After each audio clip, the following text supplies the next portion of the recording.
Hi, welcome to the XY Chromies Confidently Uncertain, show where two Army vets turn renewable energy engineers talk science, engineering, veteran issues, geopolitics, and everything in between.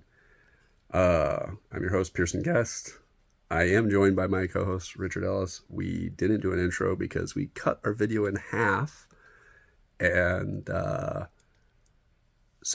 released the first half already for Mother's Day. And then the second half we're releasing this week. So we didn't have an intro filmed for this one. So sorry and apologies. You have to just see my ugly mug as opposed to seeing Richard as well. So hope you enjoy. This is kind of a short little whatever, but should be good. And I hope you enjoy. All right. I'll say rabbits. Sorry, rabbits. As you get to the West Coast, you have these other I don't have a demographic map up in front of me, but you get these denser population centers. So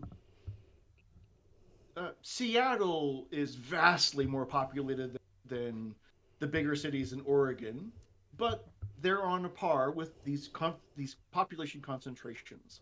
It's where there are universities. It's where there is tech and other types of service jobs that are related to where our economy shifted. There's huge ports in all. If you go in the West Coast, the two of these ports are some of the bigger ones in the whole country. LA has the largest longshore. That's the largest port in the whole country. It's massive. And very important to the importation of goods from Asia. Yeah, which will be down by 30. In Seattle. Which are down 34% this month, by the way. I learned this morning. So don't know why I learned this, but I learned it. There you go. Only $2 instead of 30. That's how you get there. Yeah.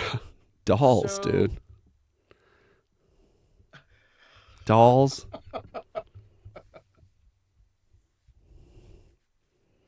Dolls. There's not very many dolls that you can eat. And that's one of the other problems, that talking about dolls doesn't really describe the enormity of the problem. There are other tragic problems associated with this, and the dolls are the least of our concerns. Dude, he better watch out. All those incels, I'm sorry, I was just to say, all those incels who aren't going to get their new gaming computer in the next cycle because it costs triple. That's who he needs to watch out for. Holy crap. The gaming population. So, demographics. We talked a little bit about demographics last time. We're kind of heading towards the end of our hour here. So yeah, we've got like 12 minutes. Approach it from the perspective of having already talked about it some in the past. So we talked about demographics being this as it relates to birth rates and fertility rates, and how healthy demographics, as we understood them in the 20th century, had larger populations of the youngest aged people and very small populations of the oldest aged people. So they looked like a triangle. Yeah. Point at the base, point at the top. And what we've noticed throughout the 20th century is that even as world population has grown, there has been trends in the developed world. This is going to be Europe, North America, the Five Eyes countries in some cases. So I would include Australia here. But we could look around at a number of different countries, and it turns out that the developed nations of Japan and South Korea have a similar demographics challenge ahead of them, if not outright terrifying problem. Yeah. Which is, instead of there being a lot of young people at the base of their demographics triangle and very few old people, it is inverting. Yeah. And so in developed nations with a quote-unquote healthy demographic, what we're seeing is columnar. So it's kind of straight up and down. The population of people that are young, the population of people that are middle age, and the population of people that are old. It's kind of like it's replacing. People are replacing themselves ish. Yeah. And replacement numbers are fine. It's totally fine. But in a growth based economic system, the likes of which many of the developed nations around the world use, when the birth rate falls to replacement or below, we begin to contemplate problems with those demographics that translate into too few people trying to prop up pensioners with their wages and income. So the tax base would change, and too few people engaging in the consumption led economies that we're very familiar with, which is what we live in currently. Uh, your family, for example, consumes way more per month than I do or that my spouse and I ever did not having kids. That is a fact of families and how families have a strong consumption base. And so our economy transitioned to the 20th century from being a uh, much more industrial and manufacturing based Mm-hmm. economy. There was, as a consequence of World War II, we had this really high labor participation rate that came into effect, and then we've made a really honest attempt to ensure that that continues.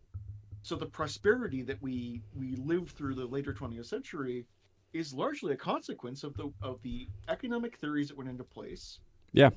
and the labor participation rate that we maintained and the way that we structured capital and access to capital and how we um, though we did try to pin the dollar to gold as the reserve currency for global trade, that we did unpin it by this is the Nixon administration unpin the dollar to gold, which actually made it possible to grow the pie even larger with regard to um, how many people had access to capital and how much capital they had access to That opened create a lot of the prosperity. world to a lot more capital. Is actually what it allowed, right? Because yeah. Anyways.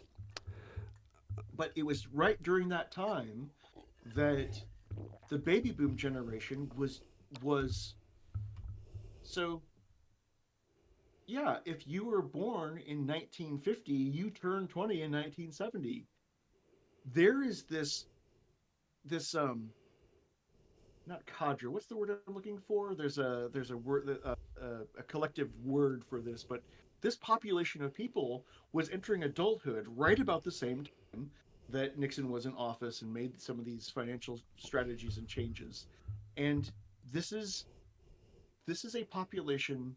You call them this generation, yeah, or This cohort was the word I the was looking for. cohort, This yeah, cohort of people, so starts in 1946, ends in 1966. That's the bracket around the baby boom generation, yeah. and they moved into the economy as working age adults starting around 1968, and was just this huge bulge that our economy had to incorporate and um, so economics is sometimes referred to as the way that we ration, as we like, ration the economy, or as an economy as a rationing tool. So who got jobs, who got to have prosperity, who got to Well, have a house for their family. so many of them went to school for the. I mean, that was the generation that first, like, I mean, huge Yeah, record numbers went to college because I mean, yeah, there weren't enough jobs to support this kind of population influx, right? We had never seen a population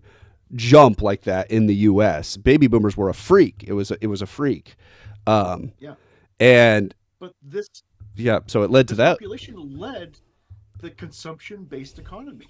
Yeah, We always had something akin to it. We always had a consumption led economy, but just never had the fire under the consumption led economy because the yeah. population had never grown so rapidly in one short period, 20 year period of time. When we think about demographics, the economic systems, how we organize this as civilization, and how we uh, ration the supplies within the economy is based on this idea the population coming into the the demographics coming into the population. I wouldn't flip that. The younger people will always outnumber and be larger oldest people in that population in that country. Yeah. And the crisis in demographics is that has changed, and we don't have a current quote unquote baby boom to continue a consumption led economy starting in 1945 until now. And what's really interesting slash terrifying to people who study this is to look around the world at nations like Germany, South Korea, Japan, People's Republic of China. These these demographics are fully inverted at this point. Yeah. Where you look at the new people coming into the population are vastly outnumbered by the oldest people in the population.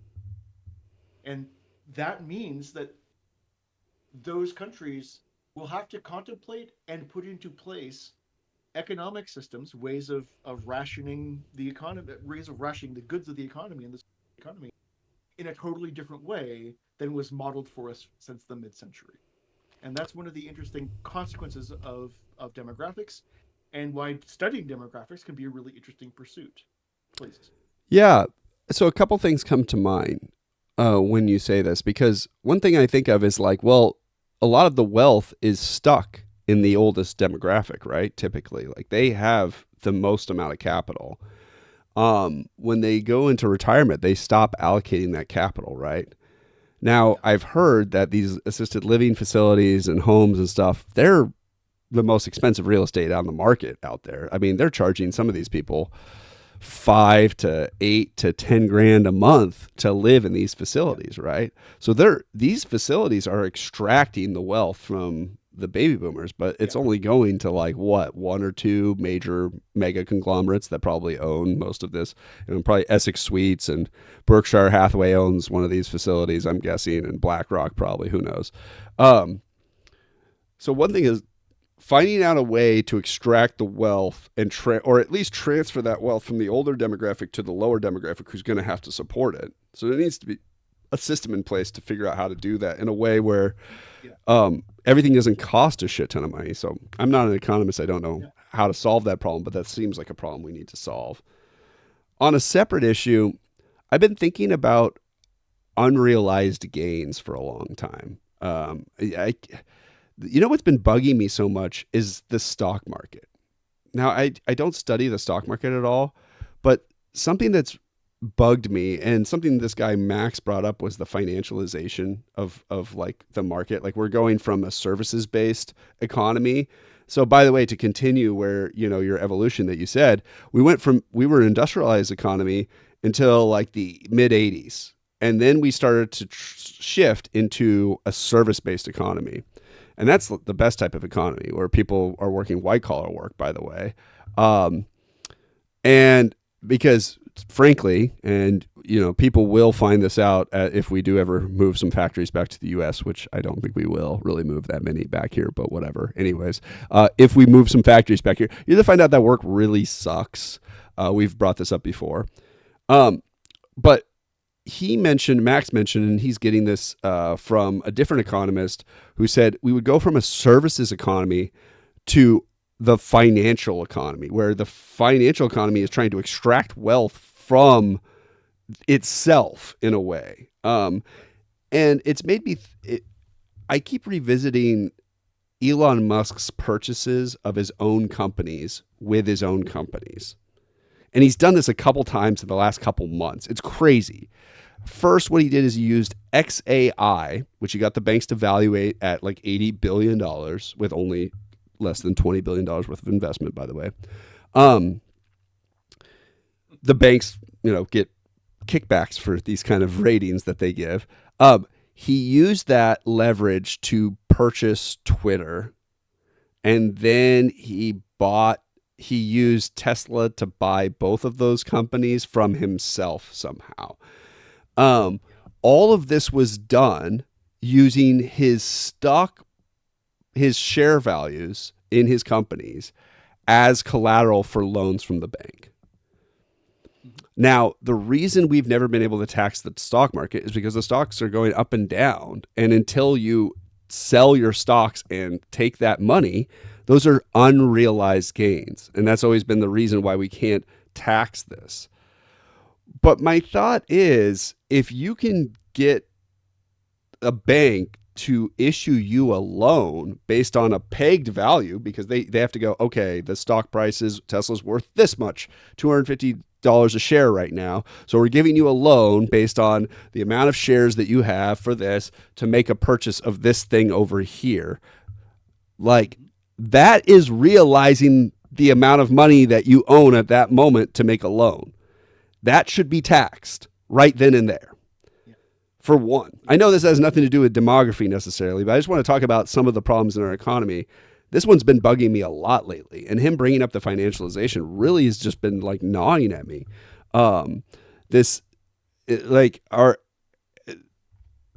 top of that, Huey Lee said the stock market doesn't even reflect the market, like people anymore. I think we see financialization right now because the Tesla quarterly earnings were awful and the stock price went up. In fact, this has happened multiple times with Tesla in the last 4 years, where it seems as though he loses market share, he loses sales, blah, blah, blah. He loses the credits on the EV credits, which was the most profitable thing that Tesla ever was bringing money in, was selling its EV credits off. And yet the stock price keep go up. If this isn't a sign that the market isn't really controlling the stock market anymore, like the people, what I mean by the market is like people are no longer in control of the market at all. It's evident that only 5% or whatever, 1% of the people in the country own 98% of the stocks, I would say at this point. They're playing a game internally with themselves now, it feels like. Yeah, so you're confronting one of these paradoxical situations that the financial instruments that are being employed by investors and by this 1% echelon of people living in our economy, these financial instruments, you're going to be shocked by this revelation, are specifically designed to avoid taxation. Yes. The idea behind creating a new financial, why would you create one where you go, let's make sure this financial instrument sends 30% of whatever it produces to the federal government? No way in hell they're going to do that. So they come up with ways to invent new instrumentation that benefits in some type of arbitrage. It's a sale or a transaction. And, it's the type of thing where if you do it once, you get $1 from it, but if you do it a million times, viable apparatus for making money. And you're absolutely right. It turns out it does actually tie back to demographics, because the way that our country's economic system / tax system is set up is that super earners, this is a Scott Galloway concept if you want to learn more about his concept of economics, super earners get taxed pretty heavily. But super owners don't, and he refers to people who are super owners as being people who have the wherewithal to leverage stocks and shares in one enterprise to buy another. So those are people who own the capital assets, and those are fractions of the whole capital asset. Yeah. And they're able to do these financial transactions using instruments that are by design meant to shelter them from being taxed. And so it goes back onto the narrow bony shoulders of you and myself, who are capable of earning pretty decent living, pretty decent incomes. I mean, what you're making, I'm not going to blow you up on this call and talk about your income, but what you're making in California doesn't really afford you a very opulent life. But if you were making it in some other part of the country, not least places on the gas buddy map, or not on the West Coast, not so much, but yes, everywhere in between the coasts. Wow. I'd be crushing it in there. I would come to visit you and be like, let me show you another, because I don't even, but I want to check out. You Because go to it's Mississippi, you see the wealth gap because I can go buy a house for $600,000 that's like a southern mansion essentially. It's 4,000 square feet and a huge 3-car garage, everything. Yeah, it's great. So I guess the reason I brought this up, So and you're a super earner is my point, and I wanted to finalize that statement, which is to say that despite where you're living right now, which doesn't really seem like it's that much monthly wealth, you're being taxed heavily for that wealth, by the way. Oh, and sure. I mean, the thing is, these guys own everything. Yeah, those guys own everything, but they're cash light. Yeah. It's not like they have a bunch of millions or even billions of dollars in cash laying around that they can just. They're not Scrooge McDuck. Just jumping into piles of money.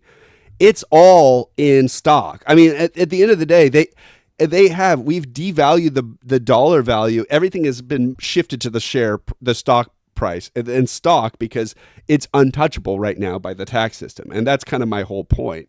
I think what Max had brought up, and I think you did a really good job of highlighting, he said that the financial system, when we go from a services market to a financial based economy, the levers of financial mechanisms become more and more complex by design. Yeah. And that's to extract wealth from the system itself. And you no longer try to really improve the system. You let it ride as it has while you extract as much wealth from it while it slowly dies and it kind of limps along, right? See David Zaslav in HBO, right? You're always wondering like why he's canceling like anything that's successful at HBO now. It's because he's been hired by private equity to do just that, to extract as much wealth from really popular IPs. If you hear about private equity or venture capital or hedge funds, these are the people, these are the guys who they don't really add anything to the capital that they're adding to companies. They only add capital to extract as much capital as they can in a short period of time. So before, the reason we were a capitalist economy is you would put capital into a business and you would continue and you would get money back. The whole purpose of getting money back was so that you, as the capitalist, the person. Capitalism is based off of a person, an investor who has enough money to start a business, pay a worker, extract an additional profit more than what the worker has produced, an additional profit for yourself, and reinvest that profit into your company to grow it or make other companies. That's the whole purpose of capitalism. We've reached a point in capitalism where it's no longer about building companies, or even these investors, they'll invest in your company to show growth so that they can sell it off for parts as quickly as possible. It's not about actually showing growth for the purpose of building something meaningful. It's just for showing growth, like a cancer, right? Like all growth is good, it doesn't matter. And it's like, it's basically like promoting cancer. I feel like we could do another episode on this because it's really interesting to me, but I think I might need to do some more reading on it as well. I did download Peter Turchin's book, The End Times, the one, I think we've mentioned it before. I'm going to give that a read. And not even a read listen, Richard. I'm going to read it for reals. Oh, you're going to use your peepers to look at letters on a page. Yeah. Well, it'll be letters on a phone, but I just can't read the news at night anymore. It's driving me crazy, and so I figured I would. Well, and I'm reading stories to the kids, at night. But then after that, I'm kind of like, well, I'm gonna flip through Reddit for an hour before I go to sleep, and it's just Trump and Musk everywhere, right? Like they're everywhere too. I'm not even like following the news, and they're just everywhere, like a fucking So I was like, I'm going to get back into reading a book, or at least give it a shot, because audiobooks have kind of been my juice for the last, 8 years, especially when I was reading so many textbooks and stuff. I just didn't have it in me to read books for fun, Right. But I think I'm going to give it a shot. So as we close our program today, I went to health.usnews.com. So, U.S. News and World Report oftentimes is where you will find these ratings of different sectors within our economy. So, Yeah. my university gets rated by U.S. News and World Report on how we rank or stack up with all the other universities. Yep. Well, they did one on assisted living in Oregon. So, U.S. News profiled 349 assisted living communities in Oregon. Of these, 5 are rated best senior living community. That's nice to know. We have 5 top-rated senior living communities in the state. Do you want to Okay. retire here and live out your golden years? The median cost of assisted living in the Oregon area is $5,825 a month, according to Genworth's 2023 cost of care study. This is a $475 a month higher than national median of $5,350. It's So coming. the baby boomers are cresting into their 70s right now. They retired in 2020 out of the job market. I'll reserve all of my commentary for my parents' generation. Yep. Love attacking them. But I was talking with my brother last week about this. And what's about to happen, because he and I are the direct descendants of people who own property. I come from a farm, they still have it. Yeah. But what's about to happen when we talk about that transfer of wealth is that those seniors one day are going to wake up and realize that something that they can't function anymore on their own, and through a very expensive process they will be migrated into a living place. Because my brother and I, the greatest lesson that our parents taught us was they are not worth our time caring for. They are no longer a labor commodity the way that he and I were. So they're going to go into one of these assisted living places. And essentially what is going to happen, because at over $10,000 a month for the both of them, and likely that's on the low side, right? Yeah. It's probably going to be much closer to about $15,000. What's likely to happen is that as their twilight years ebb away, the ranch will be put into a lien will be put on the ranch. Yep. And when they kick off, their creditors are going to come for that place. Yeah. And so when he and I talk about, well, what do we do with this place once they're gone? Don't worry. Private equity firm is going to own it. Yeah, exactly. And people are like, why are you laughing, Richard? You're going to lose your family's heritage. I know. That's all right. I expect I'll be lucky as long as my dad doesn't find a way to saddle me with some level of government debt somehow transferred to me in some way. I know that people are like, well, he's dead. It doesn't happen. But there are ways that this debt can be transferred to you. So, yeah, if you're coming at just zero, you're good to go in my book because, I'm pretty sure everyone got money when my grandma died but me. And because I am the true black sheep of my family. So balling on that, baby. That's right. It costs money to be a black sheep in your family, by the way. Just want you to know, you do not get inheritance. You don't pass go. You don't collect $200. You got to do it all yourself. But you also get to be the black sheep of your family. So, anyways, Richard, we managed to go over our time, but it was really lovely. So I had a great time talking to you. If you haven't already, guys, if you guys haven't already, like, subscribe, do all of that. Share us on your social medias. That helps. Eventually, we'll have a Patreon set up once one of us figures out how to do it. We'll talk to you all later. I'll catch you later, Richard. All right, dude. See you next time. See ya.